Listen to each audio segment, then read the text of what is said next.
Olga. Now watch this. Watch this. Mania. Mary Lou. Gymnastics' greatest stars in their greatest moments. Kathy Rigby. Kurt Thomas. Mark Hamill. Maybe a goal now.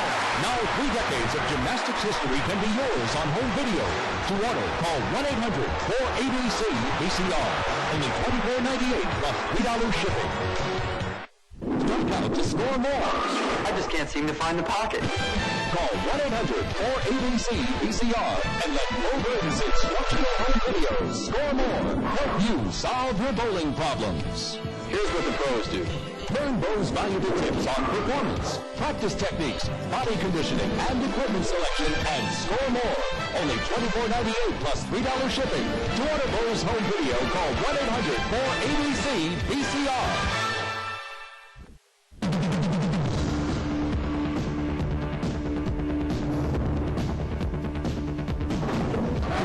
Wow, 7-10 split. He's going for his second consecutive 300th game. There's Drew. That close ball. That close ball. Rock and roll. Roll and roll. How do you like that?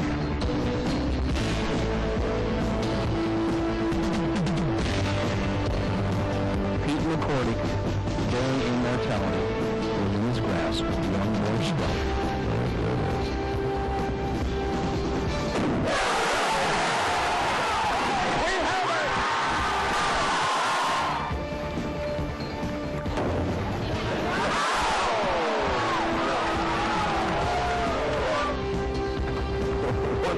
For 100,000 smackers.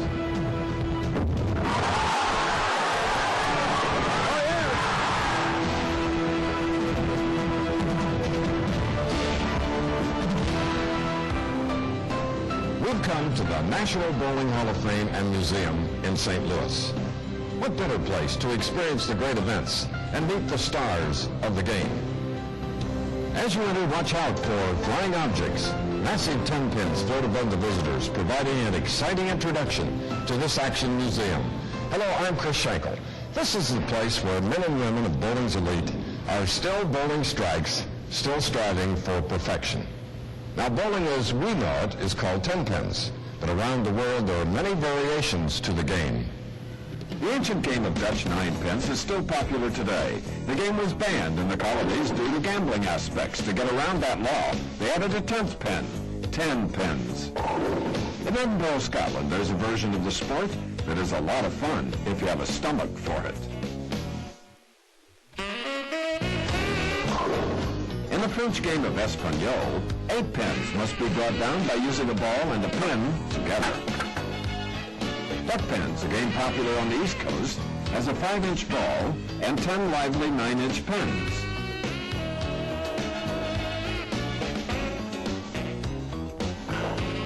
Each player gets 3 shots to make a spare.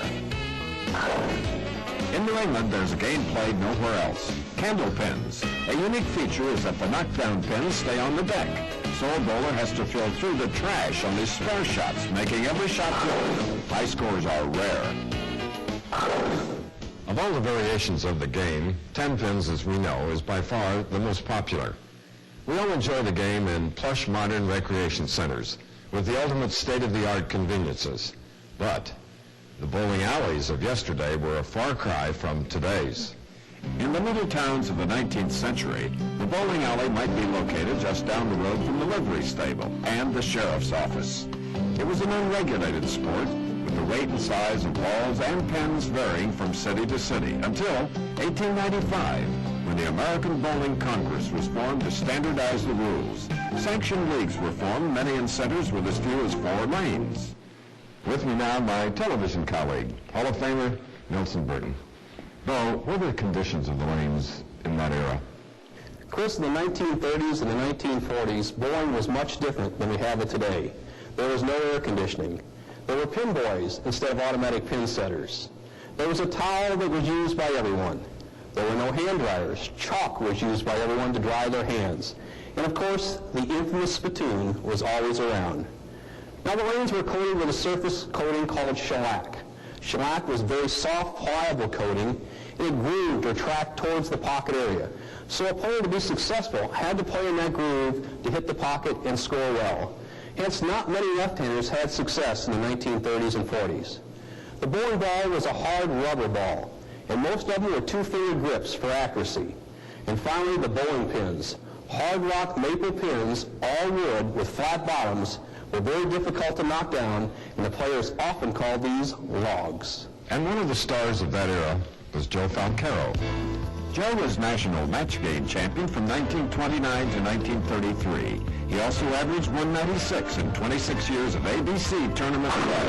In 1942, the Bowling Writers Association of America initiated an award proclaiming the Bowler of the Year.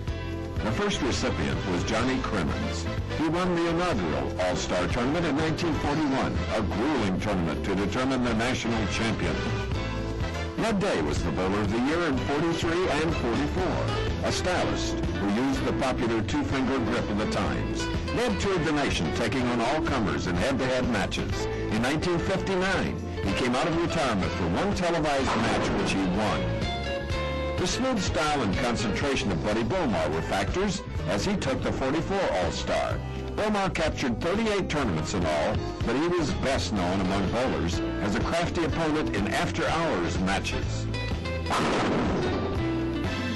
And here's another bowling legend, Andy Van Papa. He was a clown, he was a showman. He could do everything with not only one bowling ball, but two. Despite his clowning around, he was a great champion, having won the national championship in both 1946 and 47. Wherever he went, the fans loved to watch him perform.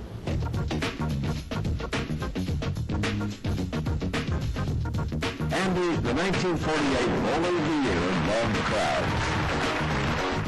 Here is the Van Papa formula for making the dreaded 4-6-7-10 split. Of course, it helps to be ambidextrous. Andy wanted the ABC to make this shot legal. Andy called this his drop kick shot because sometimes it dropped into the gutter. Watch the ball roll from the right-hand corner to the left. If you ever get the 4, 7, 8, 9, 10, here's how to make it. This is Andy's carom shot.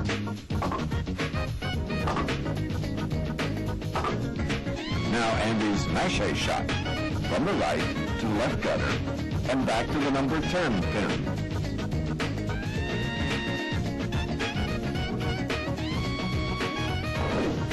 Here's Andy's bank shot.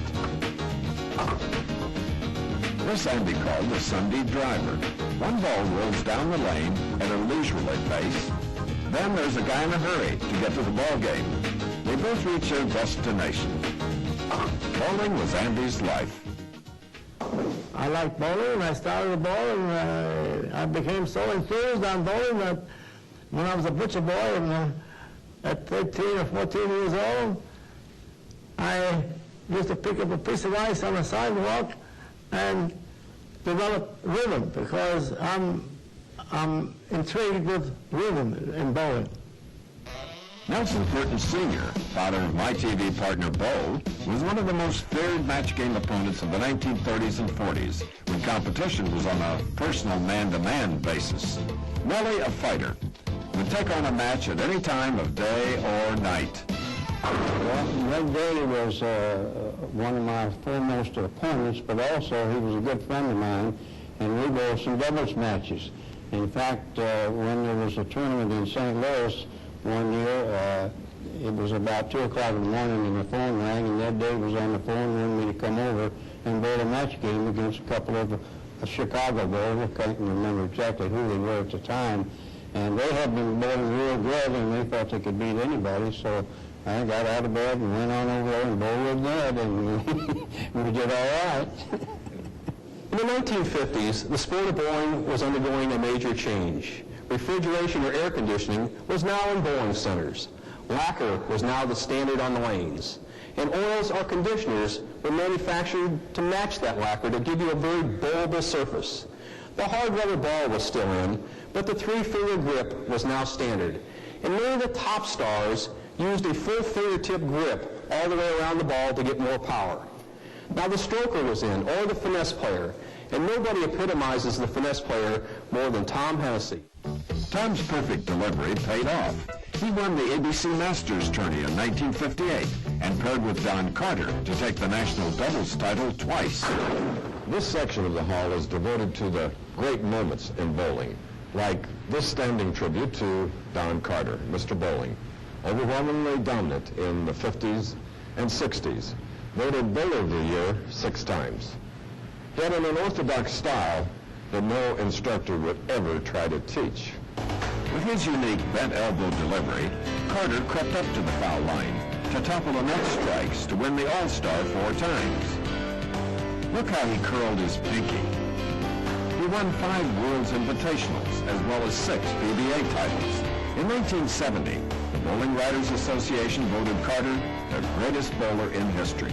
Did Don think his style was unorthodox? My style is somewhat unusual, although I don't think it's unorthodox. I have sound reasoning for everything that I do, mainly due to the fact that I have my arm in a bent position here throughout my swing. Is called unusual, and therefore I have to get on much lower to the foul line when I release the ball. I think the little finger is very important in the grip. In my particular case, I have the little finger double under here. It gives me a much more secure grip on the feeling on the ball, and also it keeps me from overturning the ball. Don, if you would say one thing as we look in retrospect to the greatest bowling career of all times, how would you capsulize your career and what you would want to tell people that what Don Carter not only did in the sport, but what he left behind? Well, I don't know, Bill. I think I've been very lucky. When I bowled, I didn't get rewarded. I got rewarded later, meeting good people and putting the bowling centers together. But I think dedication is the one word. I think you really have to be dedicated. Many parties I passed up, and when I'd finish, I'd go back to the hotel and rest and relax. And I think you really have to be dedicated and practice at your skill. But with the 60s approaching, there were several contributions that aided in the popularity of bowling. Well, you're right, Chris, and probably the biggest one was the automatic pin setter. We no longer had pin boys who would harass the bowlers sometimes, or even set the pin slowly, or not even show up. Automatic pin setters made bowling available for anyone at any time. That brought a lot of women into the sport as bowling lanes were modernized. Daytime leagues became available, and of course, to take care of the little children those women brought into the bowling centers, there were nurseries. Bowling was truly a sport for everyone in the 60s. And Chris, of course, in the 1960s, in came your expertise. Right, and even before that, Bo, in the 50s, I was fortunate to be one of the commentators on the syndicated film series, Championship Bowling. This series, along with other spin-off shows, followed by network shows like Jackpot Bowling, Make That Spare. So with all of these television shows, the stars that they were reading about now became household names. Carmen Salvino, a charter member of the PBA, has won 19 PBA tournaments. The colorful Hall of Famer now competes on both the regular Pro Tour and in senior events. No athlete was ever more determined to win than Buzz Fazio, one of the game's great team captains. Fazio captured the ABC Masters in 1955, and 13 years later he finished second at age 60. Lou Campi adapted his bowling style from his years of playing the Italian game of bocce, in which the player finishes with his right foot forward, even though right-handed. Campi was known as wrong foot because of his awkward-looking delivery. The man with the peekaboo style is Ray Bluth, Masters Tournament champion in 1959, and 4 times national doubles titleist with Dick Weber. He was a member of the famous team that set a record that may stand forever. March 12, 1958, our team blew the world's record, which is still the world's record, of 38.58. I was always getting on Tommy, teasing Tommy Hennessy quite a bit. In the second game, Tom shot 300, so Tommy was getting on me. He said, come on, Ray, let's get with it here. So I produced a 300 the third game, and Tom looked at me and said, I can never get ahead of you. Minneapolis, Minnesota was the site of the 17th annual BPAA All-Star Tournament, the forerunner of today's United States Open. That year, 1958, was a year of many firsts for the event. It was the first time it was moved from its original Chicago home. 24 lanes had to be constructed in the Minneapolis National Guard Armory. a Herculean task. To complicate matters further, they used automatic pin setters for the first time. They too had to be installed. And in another historic first, the finals of the tournament were shown on national television. What a wonderful sight. 24 automatic pin setters setting the pins in unison to kick off the tournament. The only thing that didn't change was the men's winner. Don Carter, Mr. Bowling, won his 4th All-Star Championship. And who was the queen of bowling? Marion Lataway, 9-time Woman Bowler of the Year. This lovely lady from Grand Rapids, Michigan, won her 8th All-Star crown in 1963 and the 1960 LPBA National Championship. Yes, Marion Latawig deserves this prominent place in bowling's Hall of Fame. You know, success in another sport has often prepared individuals for success in bowling careers, like Marion. She was a semi-pro softball shortstop. Don Carter, professional baseball pitcher in South Carolina. Hall of Famer Ed Lubanski had a successful career in the St. Louis Browns organization as a pitcher. Ed also had the distinction of being the only bowler to ever bowl perfect 300 games on television back-to-back. Now the question is, can Lubanski do it? Can he do it? He has now got 21 strikes in a row. Can he get those? It is. How the record is? He got it! Yes, sir! Right up and through it! That is 22 in a row, the 10th one this game, and he's going for his second consecutive 300 game, and he's really working on it. What a show this man is putting on this evening. I've never seen anything like it, and believe me, I've seen a lot of matches, and I've bowled in a lot of matches, but I've never seen anything like this. There it is. He's going after the 11th. Two strikes away. He's going again. How's the left? He's there! He's in! Yes, sir! No stopping at any tonight. Wow-wee! What a match this has turned out to be. This boy is just, he's out of his head tonight. Wow-wee! You just can't stop him. Our man, he has set new records, and he is continuing to set records, and he is with a 12th and final. Let's watch it. Let's not say one word.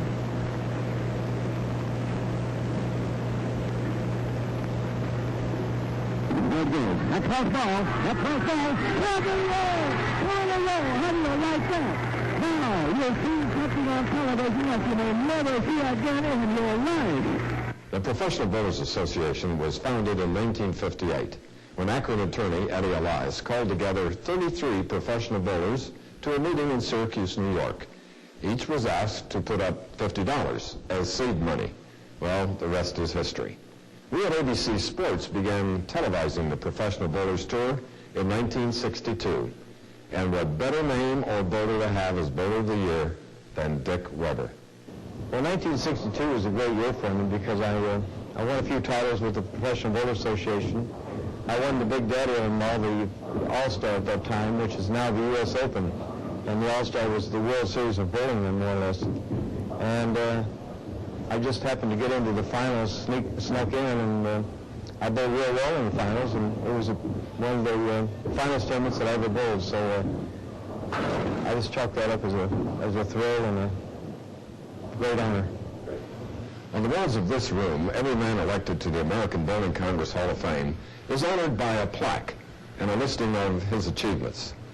A plaque of special significance to me is that of Billy Raylo, superb bowler, wonderful gentleman, and a colleague for 11 years until his untimely death in 1974. Billy helped set standards on our Professional Bowlers Tour telecasts that has helped make it a long-lasting success. He won the Masters tournament twice. He won the 1959 All-Star and 5 ABC tournament titles. The most treasured honor among professional bowlers is to win the Triple Crown. Billy Hardwick was the first professional to win all three. He won the PBA National 1963, the Firestone Tournament of Champions 1965, and then he accomplished the feat, the Triple Crown, by winning the 1969 United States Open. Billy won 17 PBA titles in all, despite the fact that he suffered from rheumatoid arthritis during much of his career.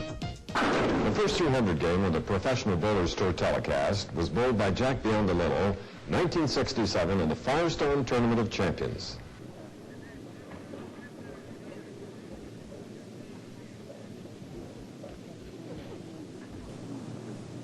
Is it quiet in here? But not now. What a beautiful ball that was. Oh, has this man got the control going for him today? 10 in a row. All right, here's slow motion stop action here. Let's watch Jack here in slow motion. Look at this deliberate reaction all the way in reaction on that ball. Look at this. Look at this. Down on his knees. Now we're back live. Back live. Number 11. Oh, Jack. Number 11. All right, in a row. Here we are. One more ball, ladies and gentlemen, for $10,000. The first in ABC history and Pro Bowlers Tour at Firestone Tournament of Champions. Akron, Ohio, Riviera Lanes. You could hear a feather float right to the floor right now. Here is a $10,000. $10,000 ball. Let's watch this ball close.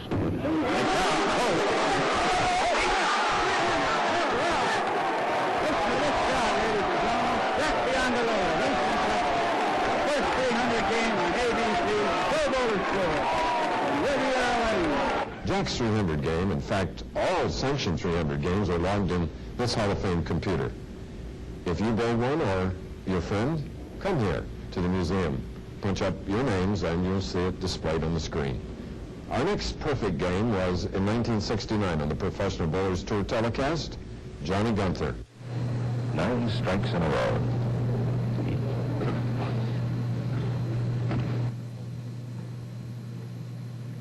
The man and the ball. Let's see what happens to those planes. For Johnny Gunther. Very confident, too, Keith. He likes that angle. He's playing it direct, catching the track late. The ball is settling in the pocket.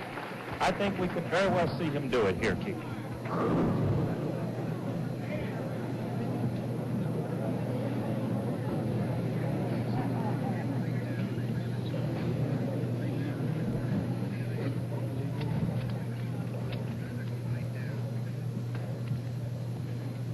Johnny Gunther has 10 strikes in a row.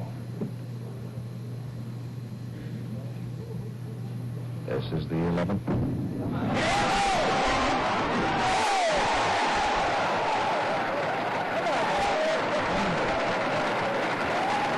That's it, Keith. When you get that 11, the crowd really comes alive because they know that now this is it. There you see it. 11 big strikes in a row. And now for the all-important 12. $10,000 and a new Cougar, all on this ball. There's nothing left to say. Let's just watch it.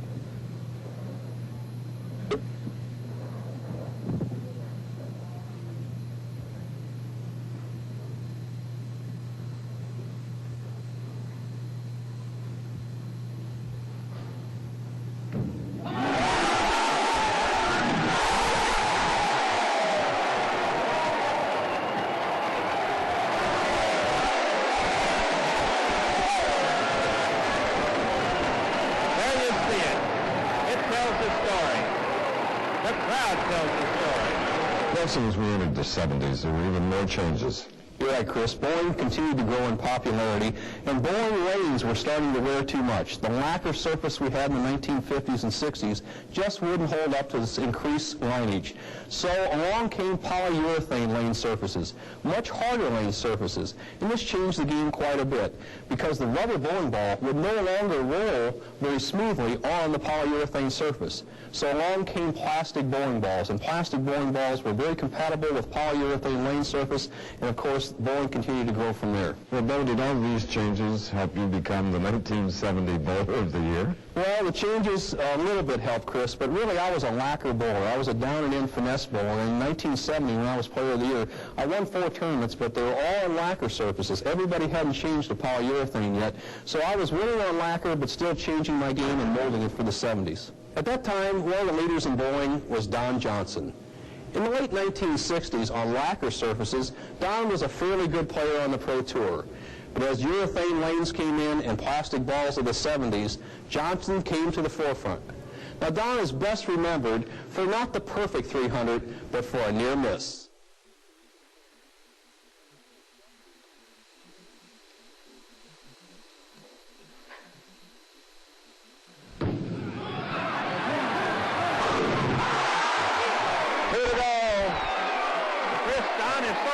Right now, because that ball locked up the match. Right. He is the winner here at Firestone. Though he already has 25 grand. A boy that has finished second here in 67 and 68, fifth the other time. And here he has finally made it to the top. Chris, what a way to finish our telecast. But right now, he has won it. But the point is 2 strikes, $10,000 from ABC. Let's watch.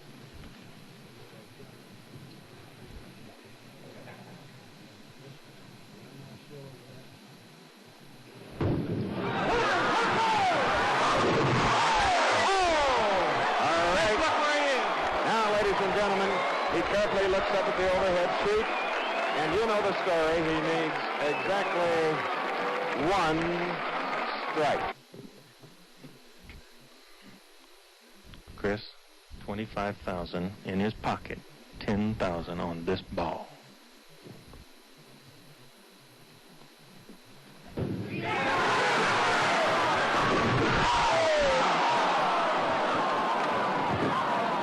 Solid 10, Chris. Unbelievable.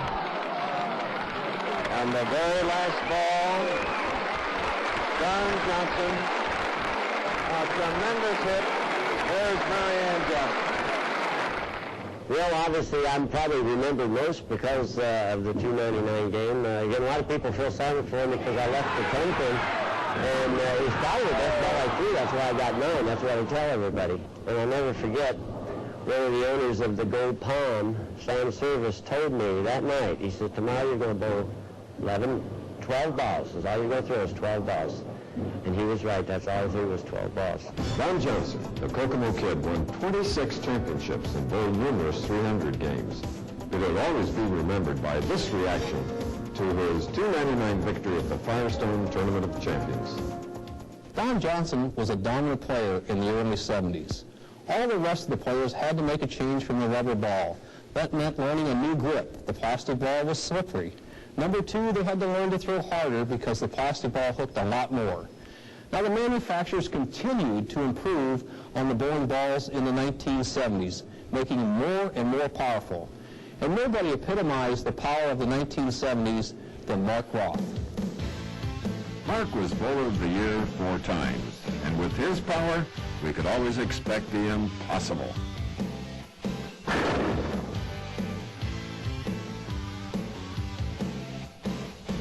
For a 29-pin lead.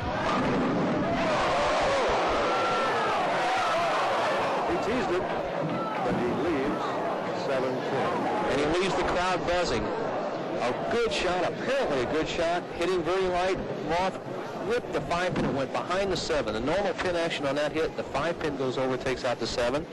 The 6 came around and hits the 10, but neither one of them happened that time. Roth is just going to go for 1.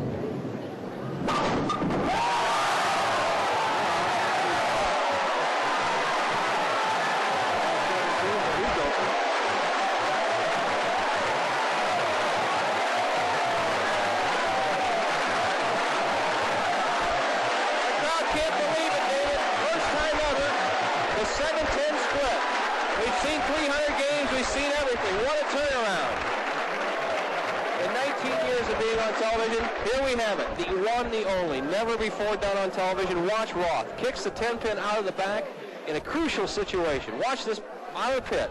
There it goes. But an unbelievable shot. As the sport of bowling continued to grow, left-handers became a dominant force. They had a more equal lane condition to bowl on in the 1960s and 70s. Two reasons. One, the polyurethane lane surface, and number two, precision oiling equipment that put down a uniform oiling pattern on the lanes. One of the dominant players of this era was Johnny Petraglia. Johnny won the Triple Crown. He won the 71 Firestone Tournament Champions, the 77 U.S. Open, and the 81 PBA National Championship.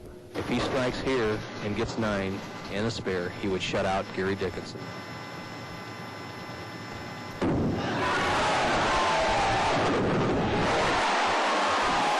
down on the deck, pounding it, jubilation, not frustration.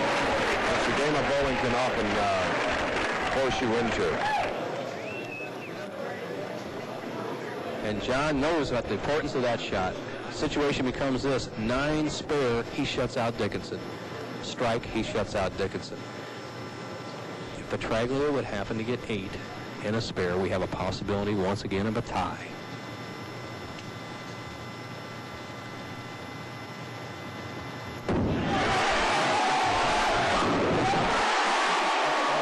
Cleared that one. Punched this both over his head. And Gary Dickinson, what a day. Yeah, well, 1-3, came for position number 5, but against that Tiger. Shoots it down now. What a shot, 4 in a row finish. It's a 235, and you have a Triple Crown winner.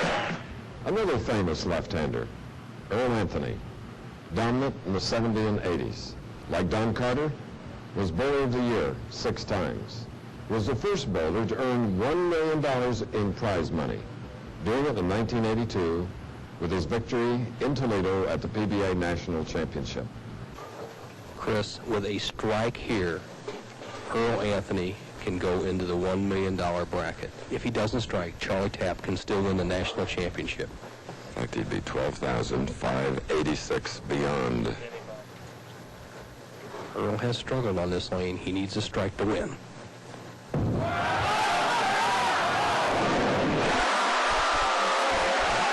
at his reaction. You will seldom see that, but in this historical achievement for Earl Anthony at Imperial Lanes in the National Championship, wow. He's the winner.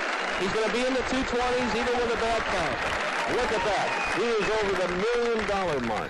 43 years old, his 38th victory, his 5th national championship. What a competitor.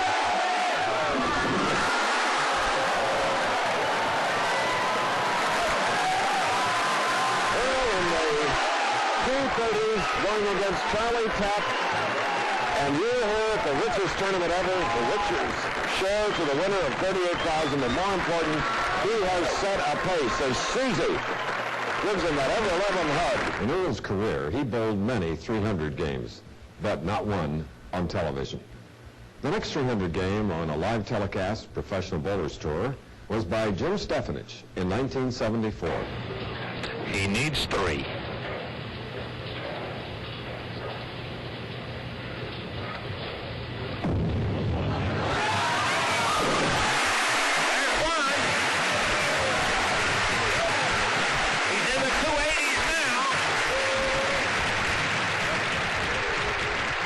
We've only had 2 perfect games on national TV before. Jack Beyondolillo in Houston, Texas, of Houston, Texas. That was in Akron, the 1967 tournament champions, and Johnny Gunther in San Jose in 1969. Maybe we're going to look at the 3rd.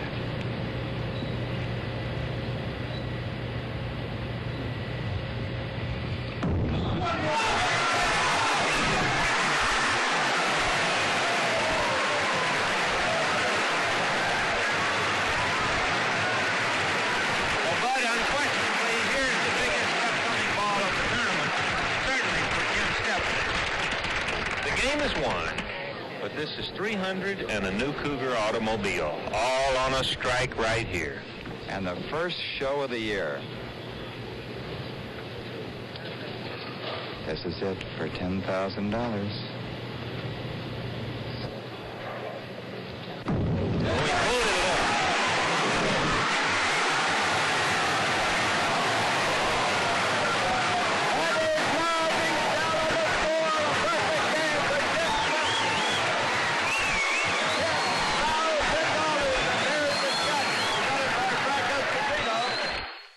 Jim Stefanich was a very serious player, but as time went on in the PBT, some of the players took on a flair of showmanship and flamboyance. Ernie Schlegel didn't let his flamboyant uniforms distract him while winning 5 PBA titles in the 1980s.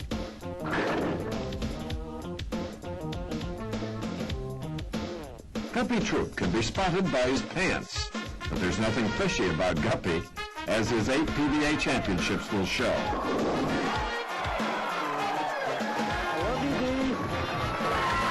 Marshall Holman's color comes from his heart. Holman let all his feelings show as he battled for a second U.S. Open title in 1985. Oh, is he happy to win? A man known to show his emotions, whatever they are, from Jacksonville, Oregon, and is this a happy man? Nelson, all the matches we've covered on television, we see examples of pressure, the mental aspect of the game. Let's go to 1987, the first frame of Pete McCordick's 300 game, and examine it.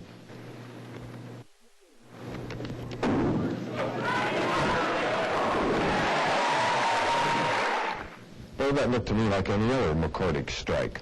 Well, I remember that day, Chris. 1987, Pete McCordick had been bowling very well in 1986. He came out in 87 in top shape. He warmed up real well that day. He was playing the shot very confidently, and when we came on television, he threw that first frame like it was just as easy as could be, no pressure.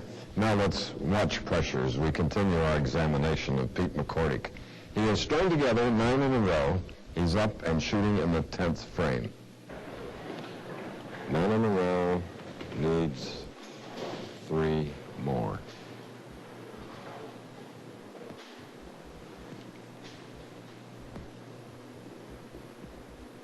Now he needs $2 and $100,000.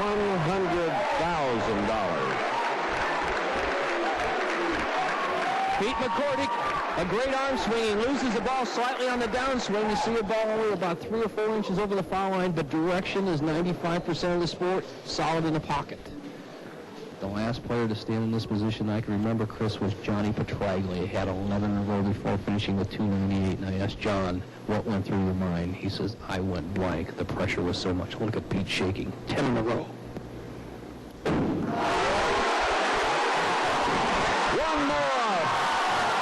Ladies and gentlemen, just one more, and that couple, the McCordicks of Houston, Texas, will be $100,000 richer.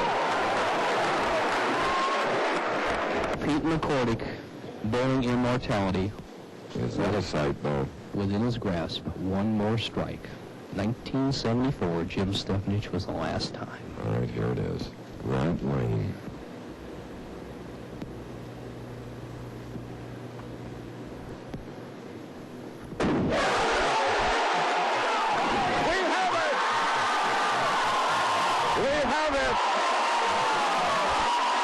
Nelson, you're the son of a famous bowler, and there's another St. Louis combination, Dick Weber and his son Pete. And we recall watching Pete for the first time in the PBT when he was 17 years of age. Put the eyes on that kid. Barely on the head pin, could have been a lot worse. 310. A little tiny 310 split. The power of young Weber. I tell you, he could loan his father some of this power. Good 5-step delivery, ideal positioning. Look at the high back swing. Left arm, look at that shoulder, all balanced. Now, tremendous turn at the bottom of the swing. Watch how close he comes to the foul line. Look at that left foot. It's sliding right up to within a half inch of the foul line.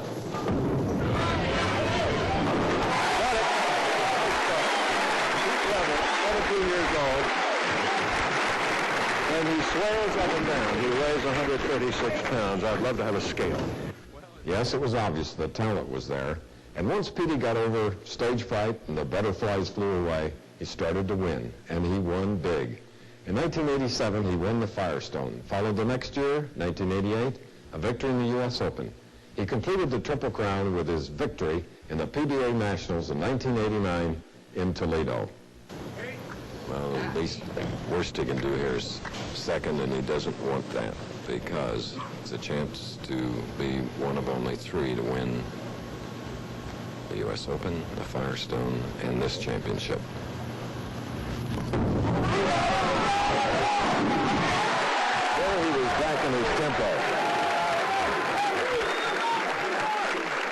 the tournament leader, he made the decision to finish on the left-hand lane in the clutch, and there he is right now. The best shot he has thrown so far in the match, there's no doubt he knows they're all going down on this shot. And for Pete Weber to win the Triple Crown, he can take it all himself right now with 2 strikes. If he strikes in the 10th and 11th, he will shut out Dave Ferraro. 2 strikes, nothing Ferraro can do.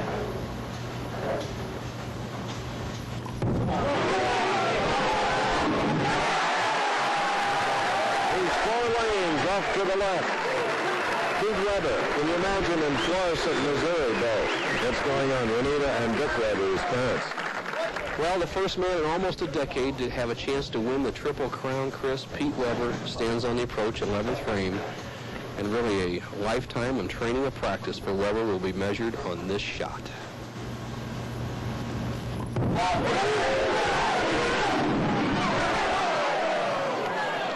9-10. It is not over. Pete Weber will finish 221. Ferraro will need 2 strikes and 6 to become the PBA national champion.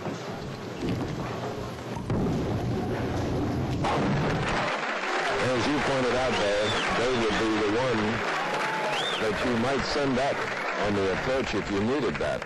The last time Ferraro was in this situation was in Cleveland, Ohio, against Brian Voss, the defending champion in this tournament. Needed 2 strikes, doubled in the 10th, defeated Voss 211 to 204. The same kind of results would bring him his first major title. Needs this strike.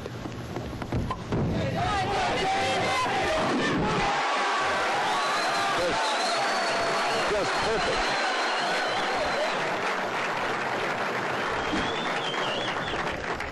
The only thing that went through Dave Ferraro's mind as he walked back off the approach was an eye-to-eye meet with his wife, Gloria. Everybody here knows the situation. The 6 pins are secondary. He'll get the 6. He must strike to become the national champion.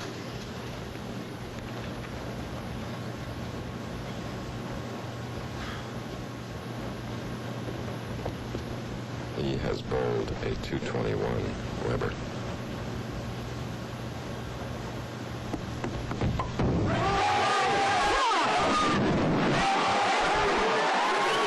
Pete Weber will wear the Triple Crown ring.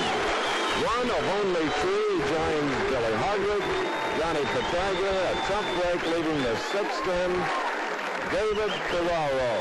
Pete Weber with his 12th championship, his 3rd major. He also won it again in 1991 without any problems. Well, almost no problems.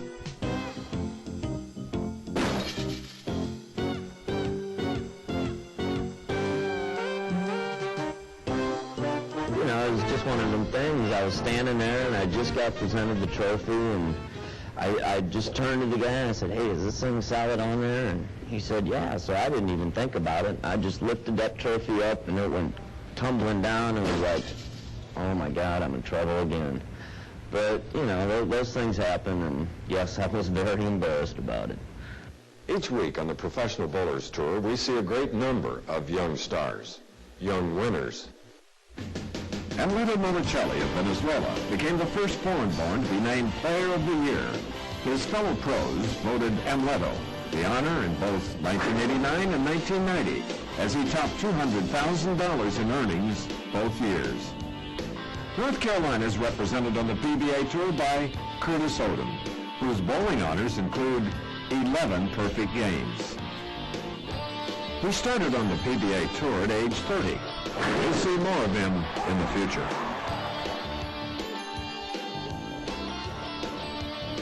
Walter Ray Williams Jr., Bowler of the Year in 1986, continues to be a consistent money winner. Williams also excels in another sport.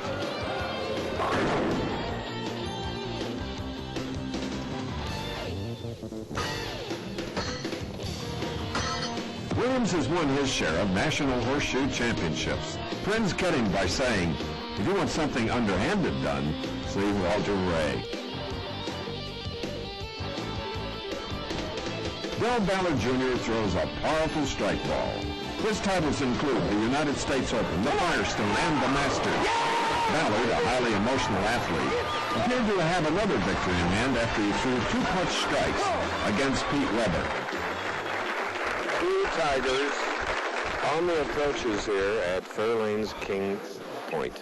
I've never seen Del Ballard so charged up, so aggressive. And 7 pins is no gimme. We've seen when the players seem to miss, they get 7 or less, so it's not over yet.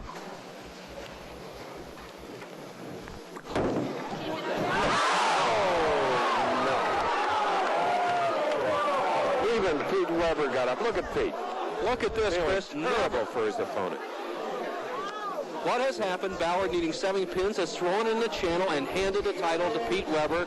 He has won when Ballard just needed 7 pins. What a turnaround.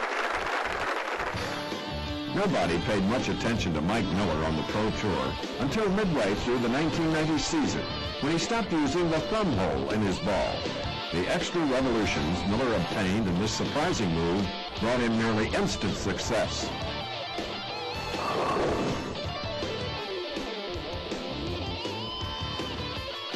John Mazza gives promise of becoming one of the best left-handers. That's not so popular with John Mazza or Sherry the 710 or any bowler. Mazza, who really threw a pretty good shot there, but when the lanes are breaking very sharply on the left side, remember there's no oil carry down. If you watch the first 2 matches, the righties benefited from a little oil carry down. The scores got better, but nothing on the left. Mazza in a little trouble. Well, Mark Rudd did it on our live telecast, and the man from Mount Clemens, he is thanking the Great Spirit. Wow, let's see play that baby.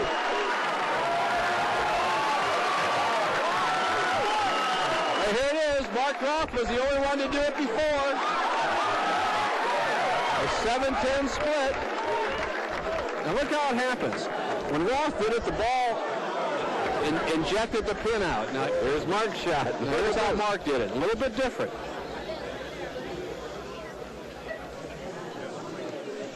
Watch Mazza's reaction. Here it is. Here it is.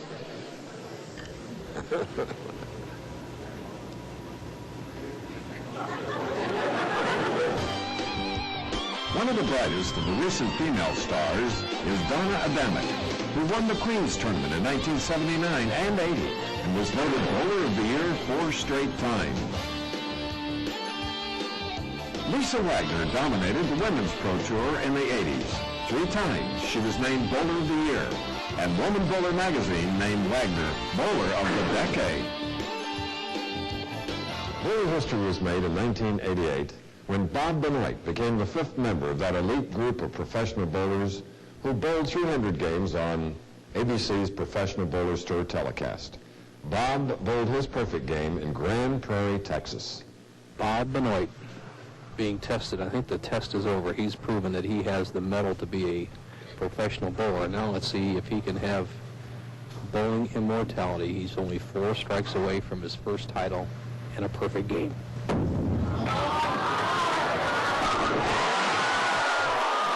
now he needs 3 more.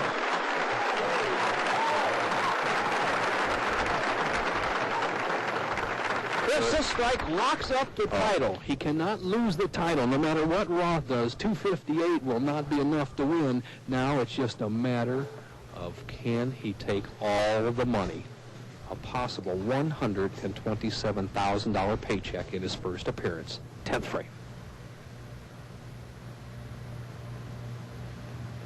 So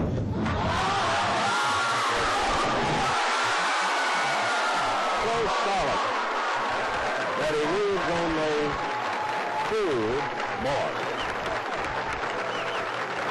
Oh, the furrows in his brow are getting deeper, but I think his shot's even getting better, if that's possible. You're absolutely correct, Chris. A lot of people said to me, this young man will choke. I says, don't count out these tough young guys. He's probably been whipped around a schoolyard by some bully sometime, but put a bowling ball in his hand and look out. He's Superman. He's got 10 in a row.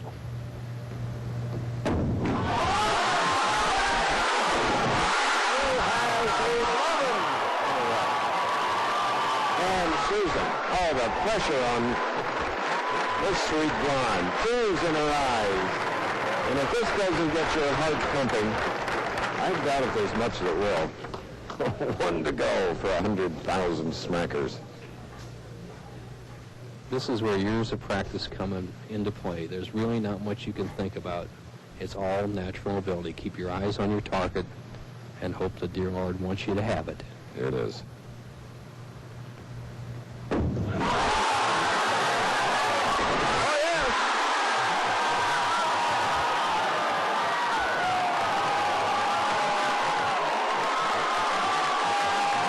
It's difficult to believe that we're in our fourth decade of televising a professional bowlers tour. Greater longevity than the Ed Sullivan Show, and yes, even the Johnny Carson Show. We're proud of that. Each week, our talented men and women of ABC Sports transform a bowling establishment into a television studio. It's been our pleasure visiting the National Bowling Hall of Fame and Museum and sharing its story with you.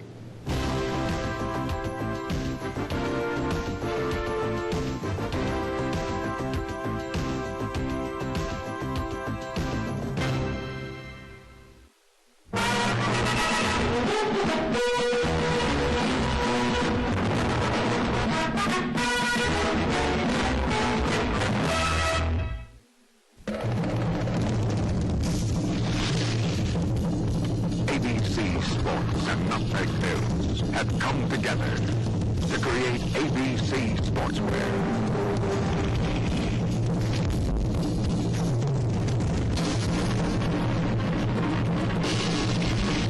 ABC Sportswear by Nutmeg.